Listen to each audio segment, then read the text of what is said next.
15 ভাগ কর্মীর সম্মতি থাকলে যে কোনো কারখানায় ট্রেড ইউনিয়ন গঠন করা যাবে এমন বিধান রেখে শ্রম আইন সংশোধন করছে সরকার। বাজেট অধিবেশনের শেষ ভাগে এটি পাশ হবে। সোমবার সচিবালয়ে যুক্তরাষ্ট্রের প্রতিনিধি দলের সাথে বৈঠক শেষে এই কথা জানান আইনমন্ত্রী আনিসুল হক।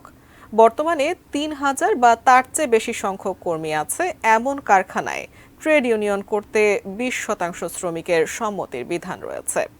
ট্রেড ইউনিয়ন করতে কর্মীদের সম্মতির হার কমানোর পাশাপাশি মোট কর্মী সংখ্যার বাধ্যবাধকতাও উঠিয়ে নিচ্ছে সরকার। মন্ত্রী জানান, শ্রম আইন সংশোধনে সরকারের নেওয়া পদক্ষেপে সন্তোষ জানিয়েছে মার্কিন প্রতিনিধি দল। সেই সাথে আরও কিছু সংশোধনের কথাও বলছে তারা।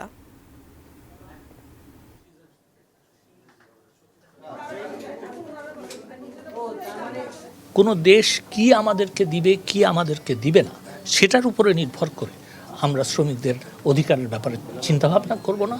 আমরা সব সময় শ্রমিকদের অধিকার যা আছে তার থেকে বেশি যেন তারা পায় এবং সেই অধিকার বাস্তবায়ন করার জন্য এবং সেই অধিকার তারা ভোগ করবে সেটা নিশ্চিত মাননীয় প্রধানমন্ত্রী জননেত্রী শেখ হাসিনার সরকার করবে।